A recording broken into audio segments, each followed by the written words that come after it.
So we're going to be looking at how to graph non-linear graphs now. So here's example number one. This is an equation that is not linear, so it's not a straight line, and when there is an exponent on one of the variables. So you'll notice we have y equals x squared. Now, if you haven't done so, you can go ahead and pause your video. Go ahead and write in all of the numbers that I have on my table. Push pause and then come back to the video when you're ready to check it. But notice when you are plugging numbers into a variable, it is very important that you put it in parentheses. So here's what it's going to look like on my calculator. So I'm going to put in parentheses, -3 parentheses squared. You must use parentheses. When I hit enter, my answer is +9, so that is my y value in my ordered pair.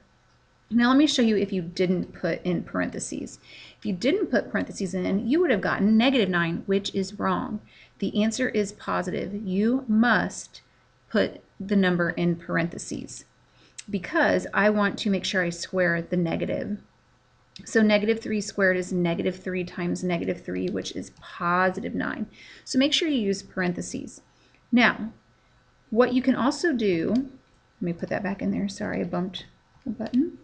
Don't retype this every time. Just hit the arrow over key, go back to the 3, and then just replace it with a 2. So you don't have to retype the whole problem every time. So the next answer is 4. So I'm going to put that here. That's my answer for y, and then I put it in ordered pairs. So here's -2, that's my x, and then y was my 4. So I'm going to go ahead and graph these at the very end. So I'm going to arrow over again, change the -2 to a -1. Answer is +1. Now, when I change this to 0, I don't want the negative there, so arrow over here, push the DEL key, which is delete, so that deletes the negative, and 0 squared is 0, but notice I'm still using parentheses. Arrow over, make it a 1. 1 squared is 1. Arrow back over, 2. 2 squared is 4. And then 3 squared is 9. So once you have the table filled out completely, now we're going to graph this. So -3 is going to be up here at 9.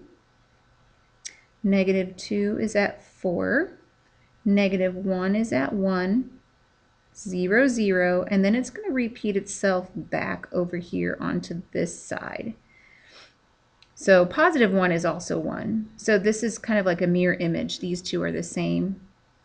+2 is at +4, just like -2 was at 4, and then +3 is at 9, just like -3 was. So this is not a straight line. You're just going to start to connect your dots, curve it around.